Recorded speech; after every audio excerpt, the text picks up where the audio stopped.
안녕하세요. 저는 평범한 50대 주부입니다. 이 썰밤이 처음 생겼을 때부터 구독하고 열심히 들어온 팬인데요. 오늘은 날이 흐려서일까요? 왠지 모르게 제 굴곡진 인생사를 털어놓고 싶어 이렇게 찾아왔습니다. 썰밤 애청자분들 중에도 시어머니의 시집살이 때문에 고생하신 분들이 많을 텐데요. 아마 저처럼 목숨까지 위협당한 분은 없지 않을까 싶어요. 아직도 기억이 생생하네요. 자기 혼자 무병장수하겠답시고 저를 해하려 했던 시어머니의 엽기적인 행각이 말이죠. 무슨 사연인지 궁금하시죠? 지금부터 천천히 사연을 풀어나가 볼게요. 따지고 보면 모든 시작은 시어머니가 유방암이 발병하면서부터였어요. 원래 시어머니는 칠순이 다 돼가는 나이에도 정정하셨거든요. 또래 노인네들이 고혈압이다 뭐다 먹는 약이 늘어가고 제대로 걷지도 못해 지팡이를 짚기 시작해도 혼자 고고하셨죠. 그도 그럴 게 시어머니가 건강 하나만큼은 악착같이 잘 챙기셨어요. 원래 처음부터 그런 분은 아니었는데요. 제가 시집 온 지 3년 만에 시아버지가 뇌졸중으로 돌아가셨거든요.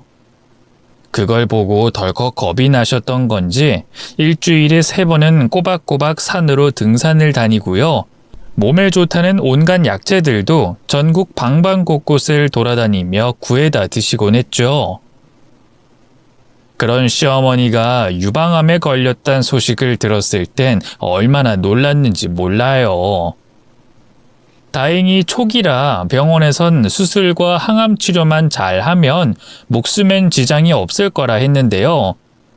그래도 어쨌든 암이라는 말이 주는 무게감이 있잖아요. 저나 남편도 걱정이 컸는데 시어머니 본인은 오죽하셨겠어요. 매일 자식들에게 돌아가며 전화해 죽고 싶지 않다고 무섭다고 하소연하고는 하셨죠. 그때까지만 해도 정말 몰랐어요. 시어머니의 암 발병으로 제 인생도 확 달라지게 될 줄은 말이죠. 원래 시어머니는 시아버지가 돌아가신 뒤로 쭉 혼자 살고 있었는데요. 남편은 늙고 병든 자기 엄마 혼자 사는 게 영 마음에 걸렸던가 봐요. 조심스럽게 제게 저희 집으로 모시면 어떻겠냐고 묻더군요. 전 대번에 싫다고 했죠. 남들이 보면 못된 며느리라고 혀를 끌끌 찰지도 모르겠지만 그건 저희 고부 사이를 몰라서 그래요. 사실 신혼 초에 아직 경제적 형편이 여의치 않아 시부모님과 합가했던 적이 있거든요. 그때 시어머니가 어찌나 저를 모질게 괴롭히셨던지 큰애 임신하고 만삭일 때조차 땀 뻘뻘 흘리며 들깨밭에서 김을 메고 집안일을 했어요. 하루는 너무 죽을 것 같아 시어머니에게 조금만 누워있게 해달라고 애원했던 적이 있는데요. 그때 시어머니가 하셨던 말이 아직도 가슴에 한으로 남아있네요. 저를 아주 차갑게 노려보면서 그러셨죠. 하여간에 요즘 것들은 이래서 안 된다니까. 하늘 같은 남편하고 시엠이 어려운 줄 모르고 조금만 뭘 시켜도 엄살을 부리지. 여기서 지금 어느 안전이라고 게으름을 피워? 어머님, 제가 게으름 피우려는 게 아니라 진짜 몸이 너무 안 좋아서 그래요. 아무래도 아기가 곧 나올 것 같아요. 아니 이게 그래도 끝까지. 그놈의 애는 아주 핑계도 좋다. 누구는 애 안 낳아본 줄 알아? 난 석철이 낳는 그 당일까지도 밭에서 김 메고 있었어. 낳고 그 다음 날에도 바로 일했고. 어머님, 그때랑 지금이랑은 많이 다르잖아요. 저 진짜 배가 너무 아파요. 자꾸만 온몸에 오한이 나고요. 아이고, 이러다 태어난 애가 팔이라도 하나 없으면 너 아주 날 죽이려고 하겠다. 나 때문에 그렇게 된 거라고? 아니에요, 어머님. 그게 무슨 말씀이세요? 됐고, 더 긴 말 안 할 테니 당장 일어나서 아침 준비해. 결국 그날도 전 시어머니의 등살에 못 이겨 새벽같이 일어났고요. 식구들 아침상을 차리다 그대로 혼절의 구급차에 실려갔죠. 그리고 오랜 진통 끝에 큰딸을 낳았는데요. 다행히 어느 하나 문제되는 곳 없이 건강한 아이였지만 시어머니가 제게 준 상처는 오래도록 가슴에 남았어요. 결국 그날 이후 남편과 시어머니 문제로 다투는 날이 늘어만 갔고요. 견디다 못해 애를 데리고 친정으로 도망가기까지 했네요. 그제야 남편도 정신이 번쩍 들었던가 봐요. 이대로는 마누라도 딸아이도 다 잃게 생겼다 싶었는지 그제야 부랴부랴 은행 빚을 내서 따로 집을 알아보더군요. 그렇게 저는 큰애를 낳고 반년 만에 분가하게 됐고요. 그 뒤로는 육아를 핑계로 시댁엔 명절이나 어버이날이 아니면 걸음도 하지 않았죠. 시어머니는 그런 저를 괘씸해하셨지만 다행히 각성한 남편이 중간에서 잘 막아줬네요. 덕분에 한동안은 나름 무탈하게 잘 살았는데 설마 40이 훌쩍 넘은 나이에 갑자기 다시 시어머니와의 합가를 고민하게 될 줄은 꿈에도 몰랐어요. 당시 저는 아이 둘을 다 키워 대학까지 보내놓은 상태였거든요. 큰딸은 자취 중이었고 아들놈은 기숙사에서 살고 있었기 때문에 나름 독립을 시켰다면 독립을 시킨 거였죠. 그래서 이제야 좀 내 인생을 살 수 있겠다 싶었는데 다시 시어머니를 모시고 살아야 한다니 죽기보다 더 싫었죠. 하지만 한편으론 남편의 마음이 이해가 안 가는 것도 아니었어요. 하나뿐인 엄마가 암이라는데 곁에서 모시고 싶은 마음도 이해했죠. 그런 와중에 시어머니는 수술과 항암 치료를 무사히 끝냈고요. 약 3개월 동안 해야 하는 방사선 치료만 남겨뒀어요. 몰랐는데 이게 매일 병원에 출근 도장을 찍어야 하는 일이더라고요. 아무래도 연로한 시어머니 혼자 병원까지 다니기엔 무리가 있었죠. 또 시어머니가 멀미가 워낙 심해서 택시 타는 것도 싫어하셨거든요. 그렇다고 직장을 다니는 남편이나 시누이가 모시고 다니는 것도 쉽지 않았고요. 결국 집에서 살림하는 제가 시어머니를 모시고 병원을 다니게 됐는데요. 그러다 보니 자연스럽게 따로 사는 것보단 같이 사는 게 편하더라고요. 결국 남편에게 방사선 치료받는 딱 3개월만 모시겠다 확답을 받고는 시어머니를 저희 집으로 모셨죠.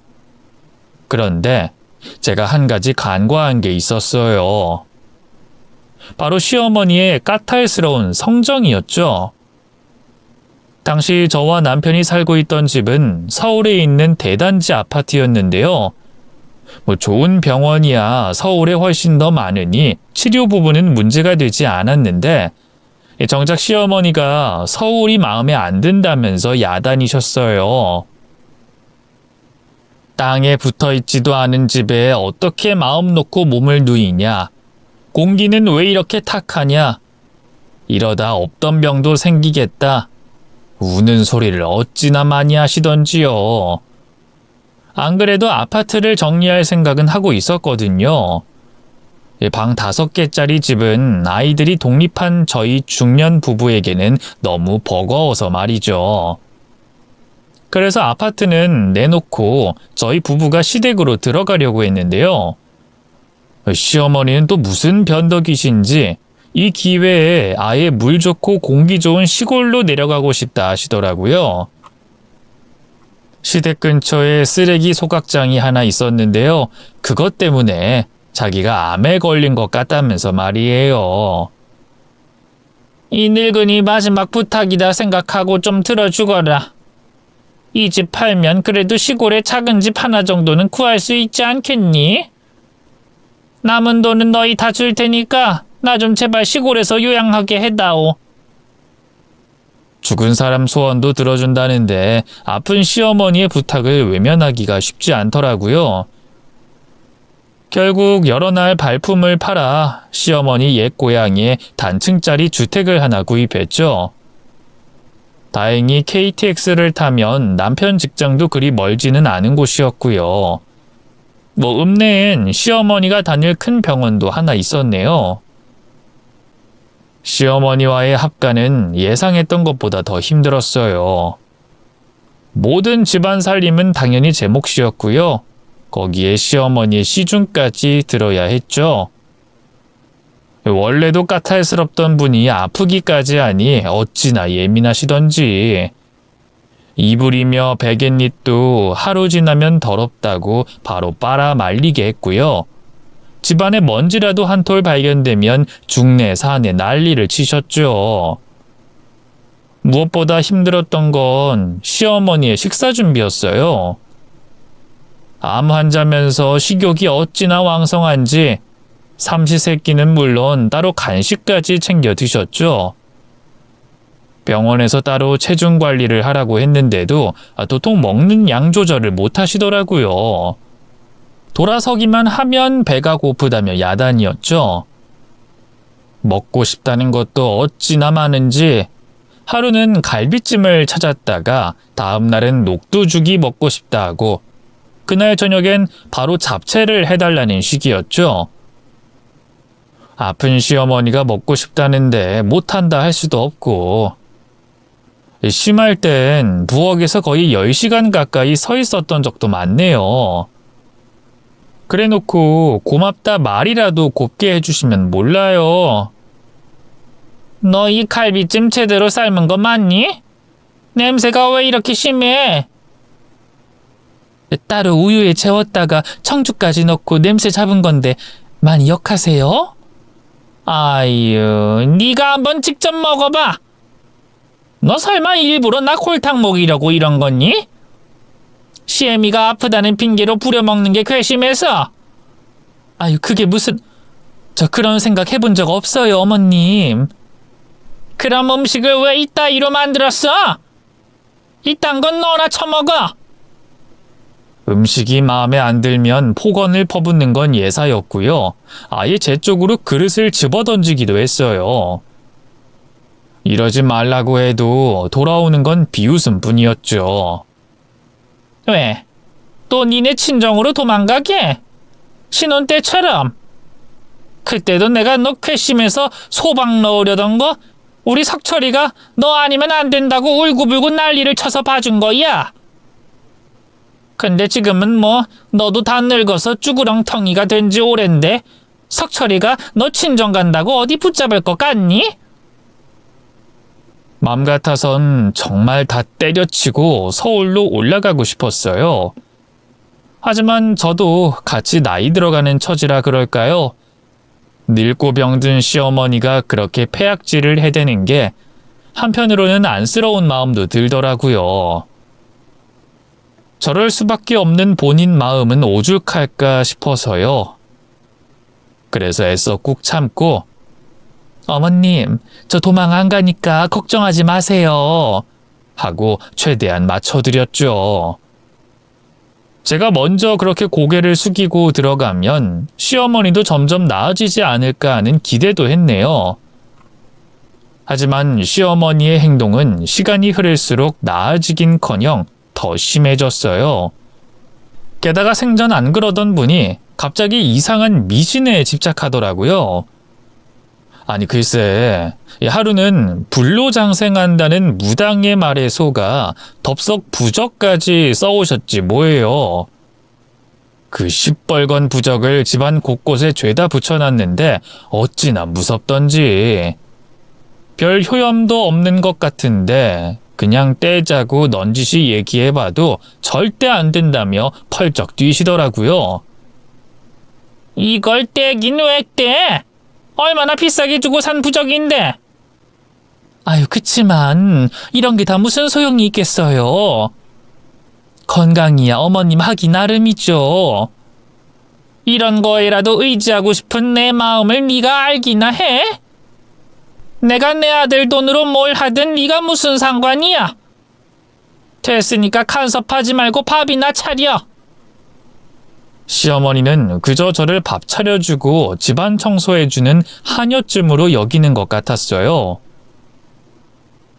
아니, 본인이 막대하며 화풀이까지 할 수 있는 노예 취급이었죠.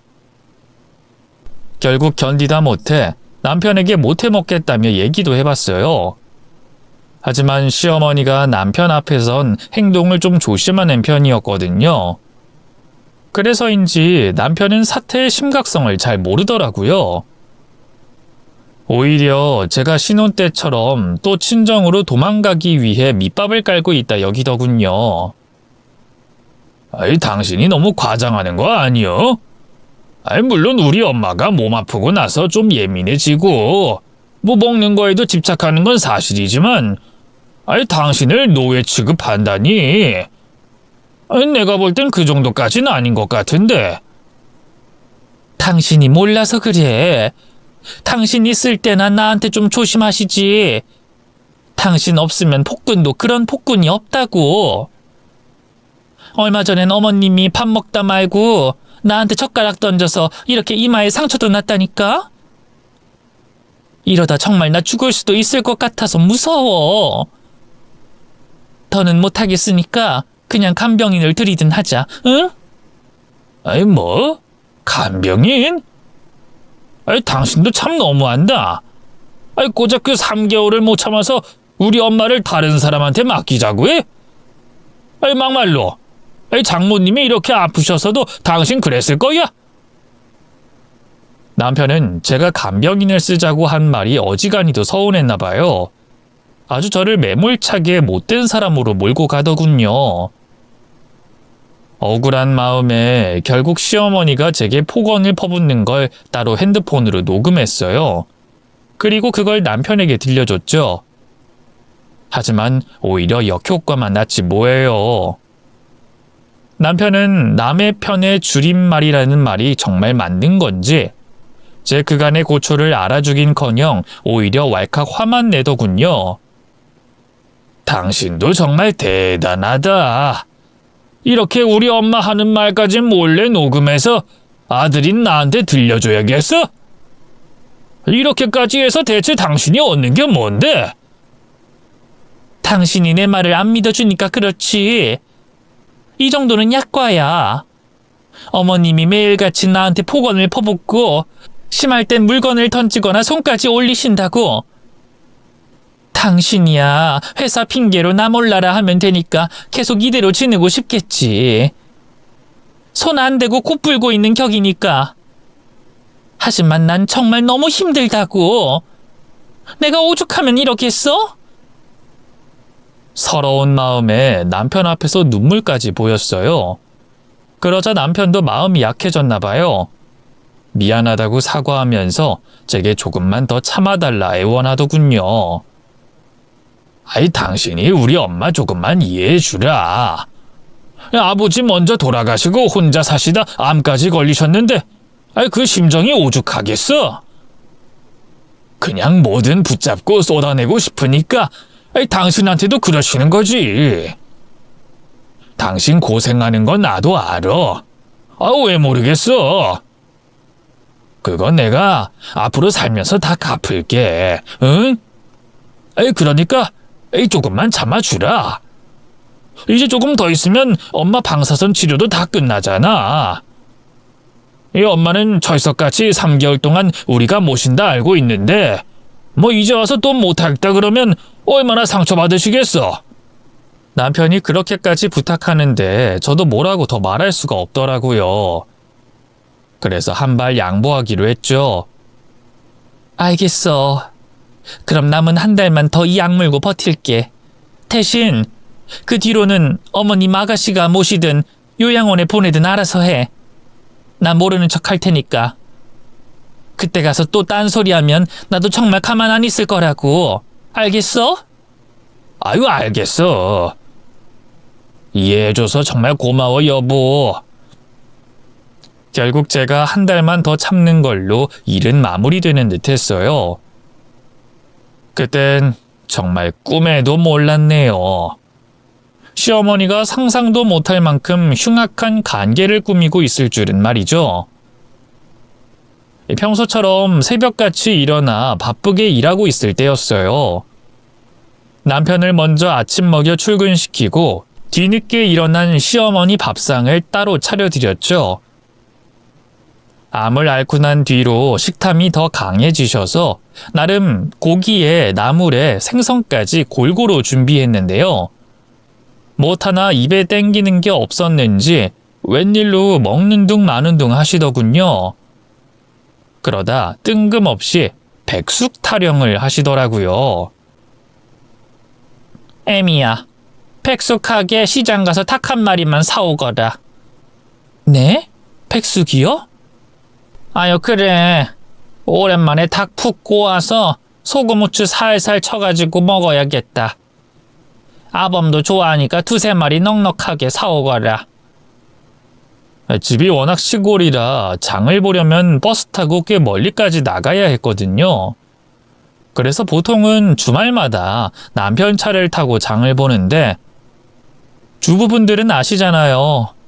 이 생닭이 워낙 잘 상해서 미리 사두지 못하는 거. 이 아닌 게 아니라 냉장고엔 닭은커녕 백숙에 들어가는 오가피며 뭐며 재료가 하나도 없었어요.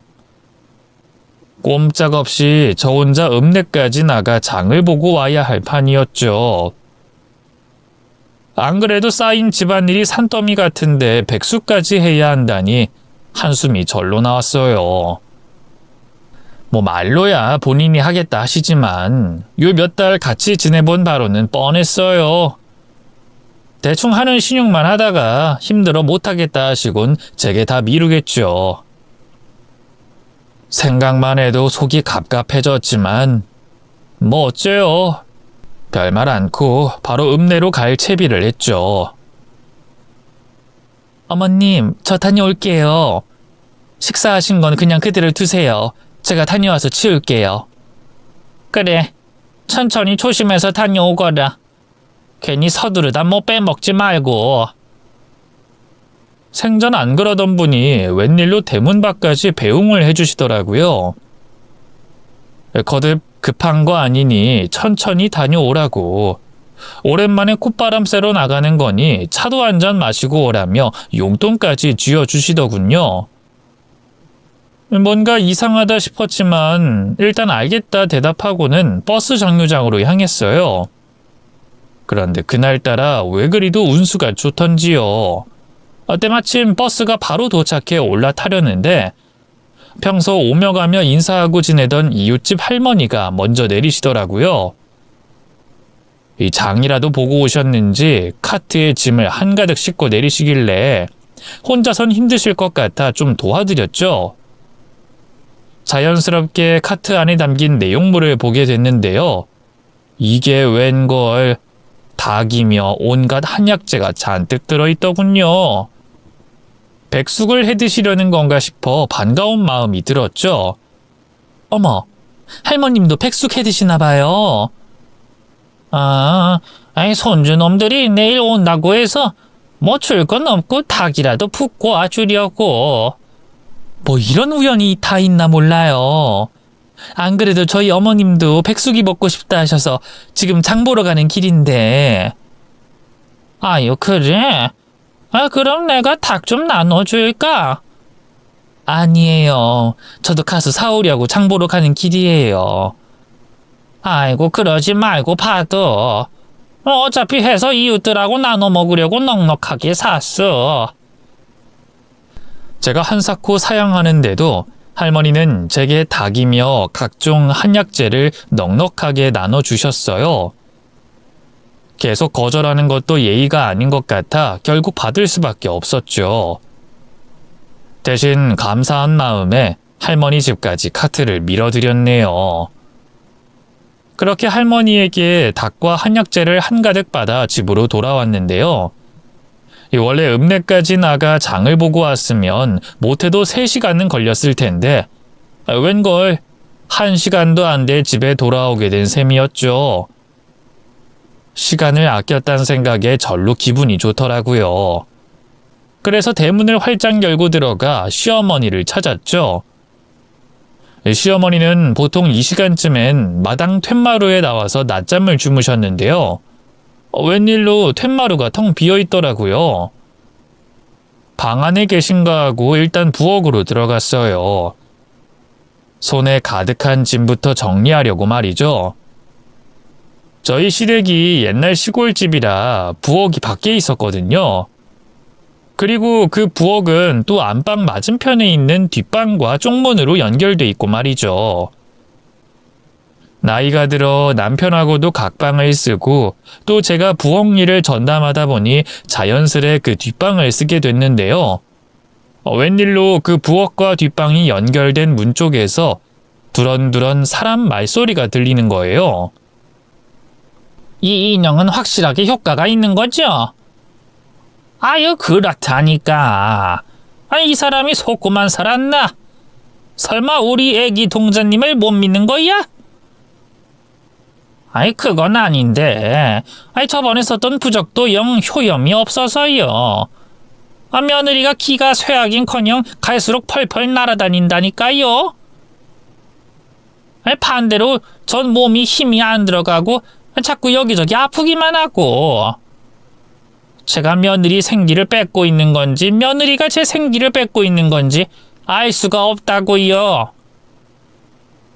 한 명은 시어머니가 분명한데 나머지 한 명은 웬 처음 들어보는 낯선 남자의 목소리였어요.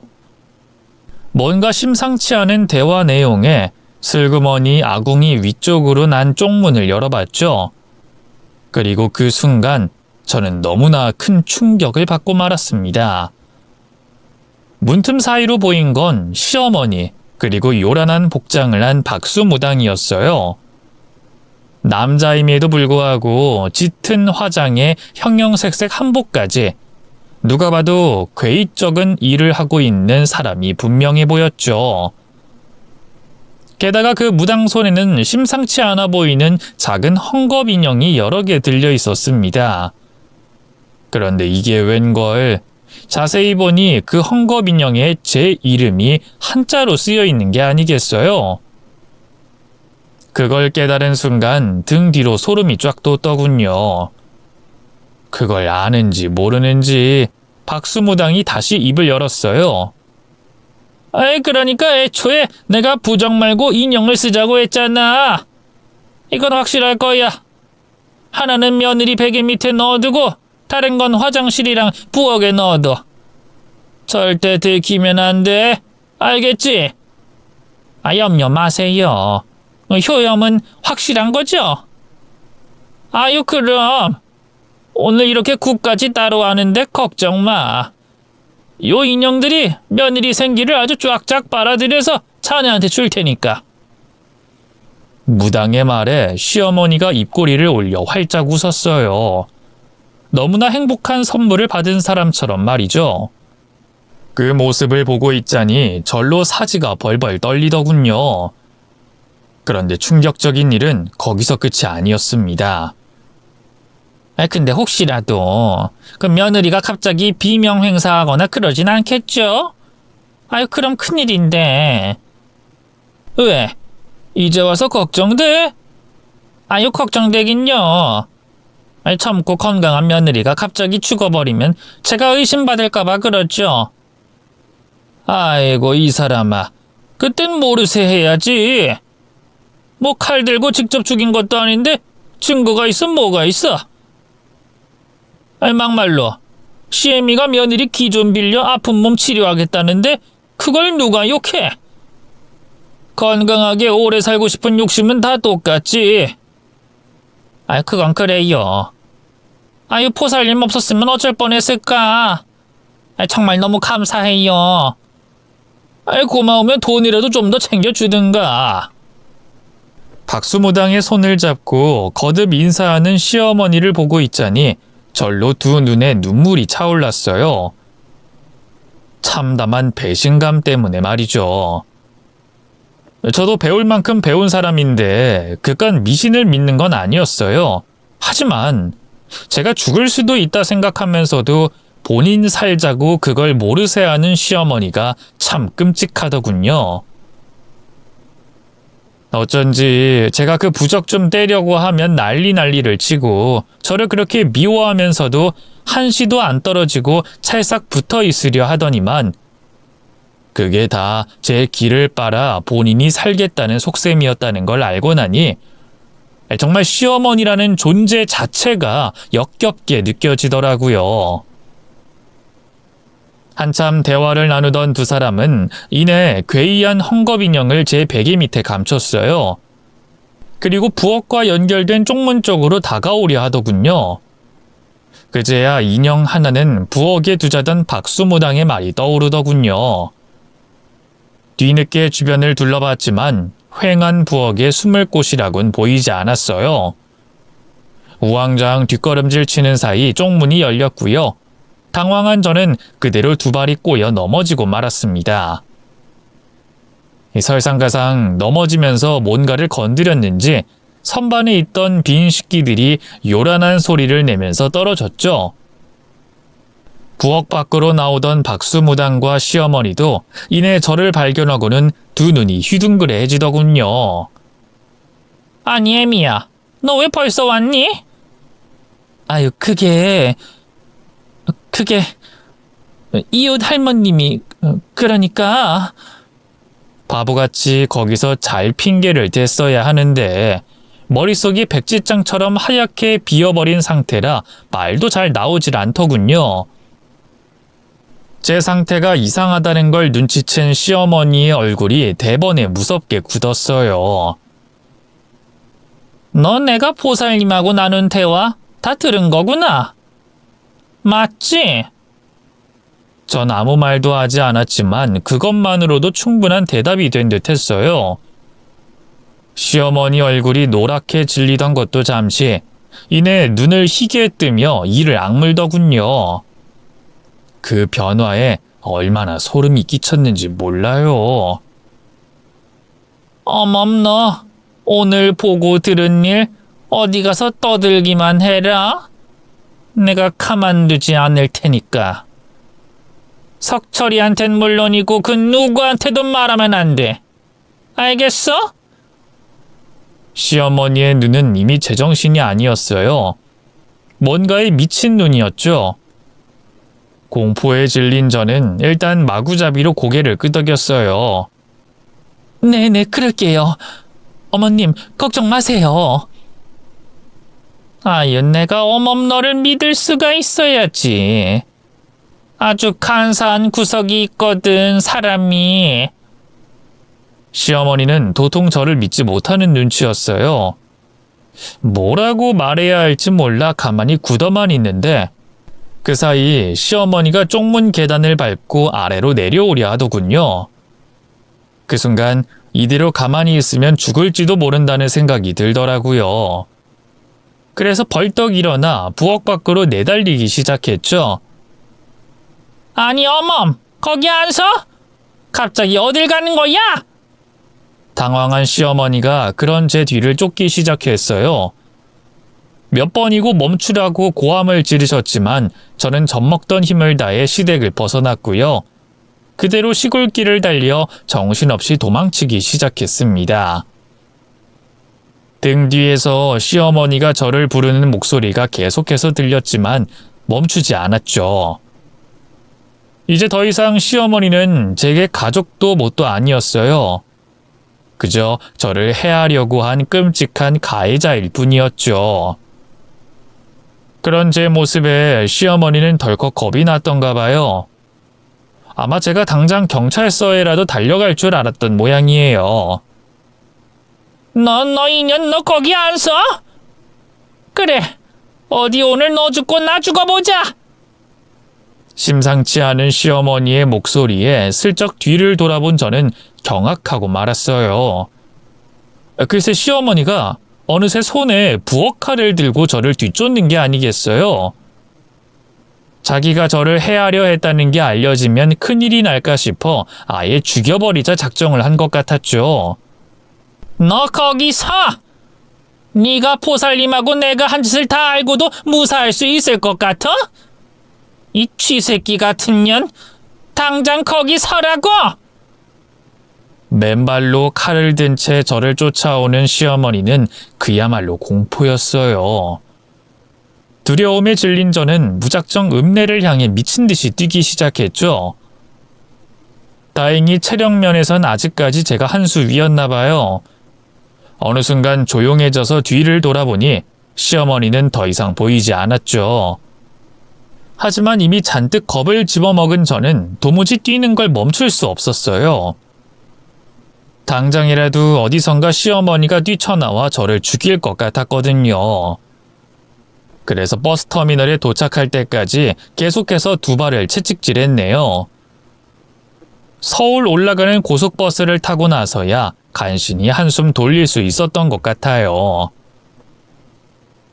그렇게 아닌 밤중에 홍두깨처럼 갑자기 서울에 올라가게 된 저는 어쩔 수 없이 친정에 몸을 의탁했어요.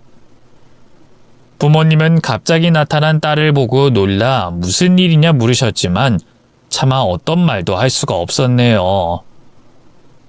간신히 제가 옛날에 쓰던 방으로 들어와 기절하듯이 잠들었죠.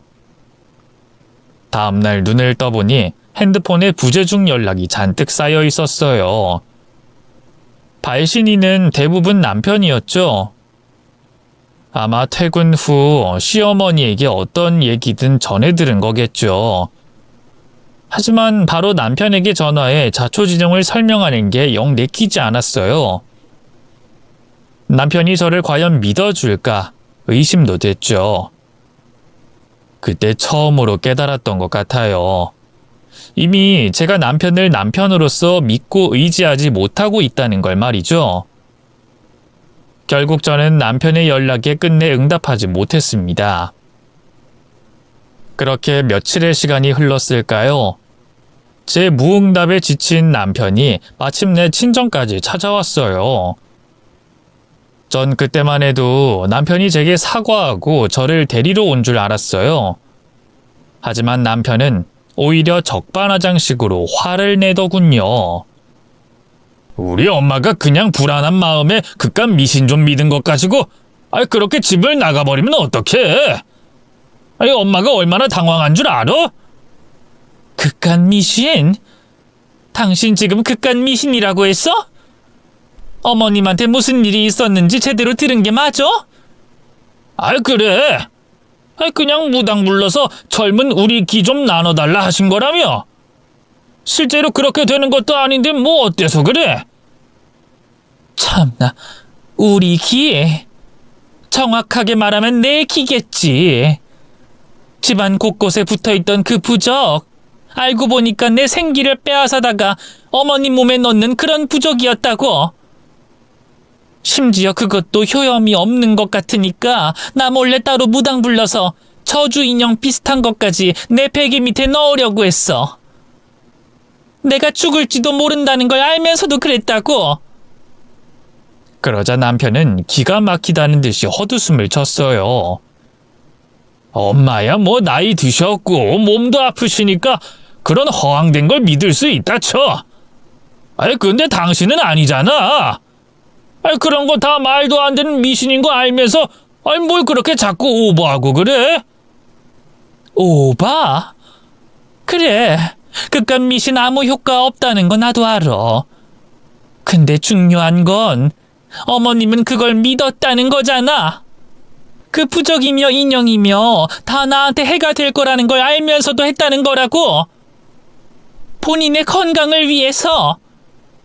심지어 그 무당은 내가 죽을 수도 있다고 했는데 그래도 어머님은 본인이 살인자로 몰리는 게 아닐까 그것만 걱정하셨어. 의도를 갖고 날 죽이려고 한 거나 다름없다고. 그게 살인이랑 뭐가 달라? 제 입에서 살인이라는 말이 튀어나오자 남편도 화가 났던가 봐요. 생전 안 그러던 사람이 언성을 높이면서 펄쩍 뛰더군요. 살인이라니? 입 조심해! 누가 들으면 우리 엄마가 진짜 당신 죽이려고 한 줄 알겠어. 따지고 보면 그런 게 맞는데 날 죽일 목적으로 그 부적이랑 인형을 무당한테 받아서 쓴 거라고. 웃기지 마! 아이, 노인네가 그냥 병이 낫고 싶은 마음에 부적 좀 쓴 거 가지고. 계속해서 자기 엄마 편만 드는 남편을 보고 있자니 없던 정도 다 떨어지더군요. 결국 저는 최후의 보루를 입에 올렸어요. 그래, 그렇게 끝까지 어머님 편 들겠다 이거지? 당신 눈에는 살 만큼 살아놓고도 며느리 목숨까지 빼앗아서 명줄 늘리겠다는 엄마만 보이고 난 보이지도 않지? 그럼 나도 더는 당신 안 볼 거야. 우리 헤어지자. 그게 갑자기 또 무슨 말이야? 아니, 지금 고작 이 일로 이혼이라도 하자는 거야? 고작이라니? 그날 내가 도망치는 거 실패했으면 어머님은 아마 날 죽였을 거야. 내가 미쳐서 과장하는 게 아니라고. 그동안 나 며느리로서 당신 아내로서 할 만큼 했어. 근데 더는 못하겠다. 아무리 생각해도 날 죽이려고 했던 여자를 시어머니로 모시는 짓은 못하겠어. 그래서 뭐? 정말 이혼하자고? 그래, 우리 이혼하자. 애들도 다 컸는데 못할 것도 없지 뭐?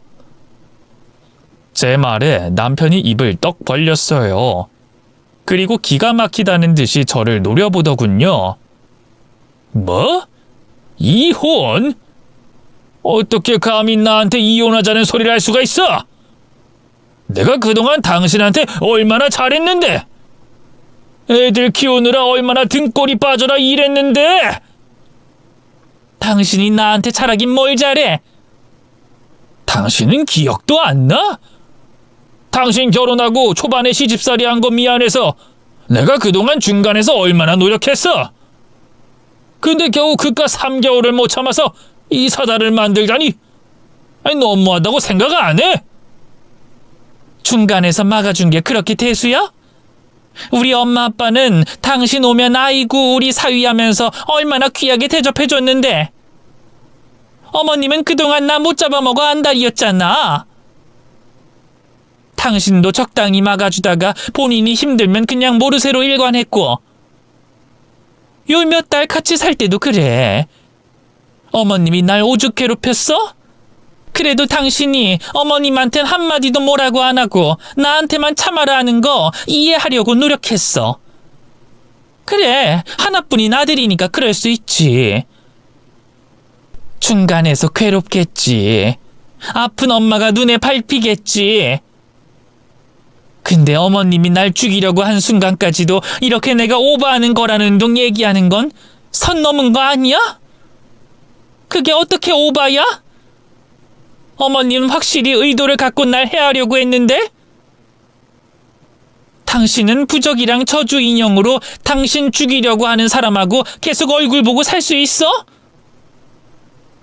제가 그동안 쌓였던 감정을 와다다 쏟아내자 남편은 아무 말도 못했어요. 그러다 지레 찔렸던가 봐요. 자포자기 하듯, 아이, 그래, 알겠어. 미안하다, 미안해. 그렇게 원한다면 이혼해줄게. 이혼하자고 하면 누가 무서울 줄 알아? 하고 소리치고는 친정 부모님께 인사도 없이 사라져버렸죠. 혼자 남겨진 저는 고민 끝에 이혼을 선택했어요. 아이들이 둘이나 있는 마당에 쉽지 않은 선택이었지만 차마 저를 해하려 한 시어머니와 한 가족이랍시고 살 순 없겠더라고요. 그런 시어머니를 옹호한 남편에게도 정이 떨어진 건 마찬가지였고요. 이혼 서류에 도장을 찍던 그 순간까지도 두 사람은 제게 사과의 말 한마디 하지 않았어요. 오히려 병든 시어머니의 마음 하나 이해해주지 못하냐고 정말 이렇게까지 해야겠냐며 저를 몰아세우기만 했죠. 너무 억울한 마음에 따로 시어머니를 경찰에 신고할까 생각도 했는데요. 일을 너무 크게 벌이나 싶기도 했고 딱히 증거가 있는 것도 아니라 망설여지더라고요. 법조계에서 일하는 지인 말로는 직접적인 피해가 없기 때문에 그런 미신으로 경찰이 움직여주진 않을 거라고 하더군요. 그래서 그냥 똥이 더러워서 피하지 무서워서 피하냐 하는 심정으로 포기했네요. 그래도 남편하고의 이혼은 잘 끝났어요. 중간에 남편이 갑자기 마음을 바꿔 이혼 못 해주겠다면서 버텼는데요. 결국 합의 이혼은 실패하고 법원까지 가게 됐죠. 남편이 딱히 바람을 피운 것도 아니고 폭력을 썼다거나 가장으로서의 의무를 소홀히 한 것도 아니었기 때문에 이혼이 될까 걱정이 많았는데요. 다행히 제가 시어머니 때문에 모진 고생하던 게 참작이 돼 무사히 이혼할 수 있었답니다. 그래도 인과응보라는 게 있긴 한가 봐요. 이혼 후 몇 년 안 돼 시어머니의 부고 소식을 전해 들었지 뭐예요. 유방암이라도 재발한 건가 했는데 사고사였다고 하더군요. 어쩐지 제가 모실 때부터 좀 이상하다 했는데 치매가 오셨다고 해요. 정신을 놓으신 채로 홀로 길거리를 돌아다니다 차에 치여 그대로 숨을 거두셨다고 하더군요. 통쾌하다기보단 좀 씁쓸하더라고요. 며느리 목숨까지 앗아가려 할 만큼 삶에 대한 의지가 악착 같은 분이었는데 그렇게 한순간에 돌아가시다니 좀 허망하기도 했고요. 어쨌든 한때는 가족이라는 이름으로 같이 살았던 분이니까요. 그래서 고민하다 장례식에도 참석을 했는데요. 오랜만에 만난 전 남편은 많이 초췌해져 있었어요. 치매에 걸린 시어머니를 돌보느라 직장도 작은 중소기업으로 옮겼다더니 그새 고생을 많이 한 모양이더군요. 끝이 좋진 않았지만 어쨌든 상황이 상황인 만큼 힘내라, 잘 이겨내라 몇 마디 던지고 자리에서 일어났는데요. 전 남편은 그걸 자기 멋대로 오해한 모양이에요. 그 뒤로 자꾸만 연락해선 한번 만나자고 하더군요. 끈질긴 요청에 못 이겨 결국 커피숍에서 따로 만났는데요. 너무나 황당한 소리를 하더군요. 글쎄, 재결합을 하자는 게 아니겠어요. 나 당신하고 이혼하고 나서 많이 후회했어. 당신이 나한테 얼마나 큰 존재였는지도 깨달았고, 우리 다시 시작하자. 갑작스러운 그 말에 참 당혹스럽더군요. 나를 얼마나 쉽게 봤으면 일어나 화가 나기도 했고요. 아니, 난 그러고 싶지 않은데. 난 후회 같은 거 한 적 없어. 내 인생에서 제일 잘한 일이 당신하고 이혼한 거라고. 자기가 다시 합치자고 하면 제가 넙죽 감사하게 받아들일 줄 안 걸까요? 제 단호한 거절에 전 남편은 당황한 눈치였어요. 뭐? 아니 당신도 나한테 아직 미련 있는 거 아니었어? 대체 무슨 근거로 그런 말도 안 되는 생각을 한 건데? 아이 그야. 아니 당신이 지금까지 재혼도 안 하고 쭉 혼자였잖아. 그게 날 못 잊어서 그런 거 아니여? 또 우리 엄마 장례식장에도 와줬고. 내가 장례식장에 갔던 건 그냥 전 며느리로서 최소한의 예의를 표한 거지.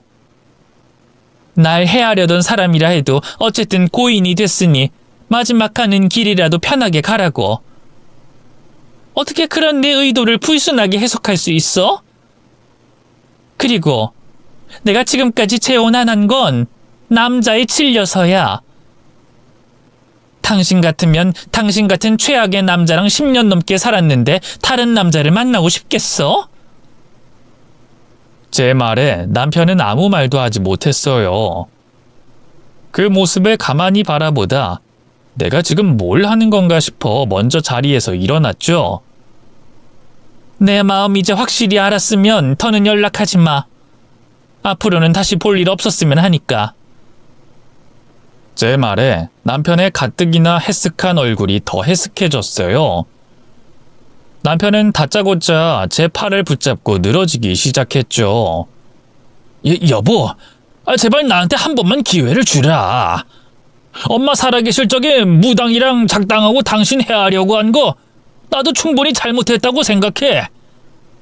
근데 그땐 내가 그걸 인정하기가 너무 힘들었어. 아니, 다른 것도 아니고 부모의 허물이니까. 그래서 당신한테 더 모질게 굴었던 거야. 나 좀 이해해 주라, 응? 아니, 내가 정말 잘못했어. 미안해. 그토록 듣고 싶던 남편의 사과를 저는 시어머니가 돌아가신 뒤에야 들을 수 있었어요. 기쁘긴커녕 오히려 화가 나더군요. 이 별것도 아닌 사과가 뭐라고 이제야 듣게 된 건지 저는 매달리는 남편을 밀어내고 야멸차게 말했어요. 이제 와서 사과하면 뭐해? 이미 버스는 떠났는데. 그때 장례식장에선 당신 생각해서 말 안 했는데 나 사실 만나는 남자도 있어. 당신보다 훨씬 돈도 잘 벌고 다정하고 좋은 남자야. 물론 새빨간 거짓말이었어요. 그 당시 저는 누군가를 만나 연애를 즐기긴커녕 뒤늦게 직장을 구해 제 밥벌이하기도 바빴으니까요. 하지만 이혼 후 제 삶에 대해 아무것도 모르던 전 남편은 그 말에 깜빡 속아 파르르 떨더군요. 뭐? 아니, 벌써 다른 남자가 생겼다고? 아니, 애들한테는 그런 말 못 들었는데.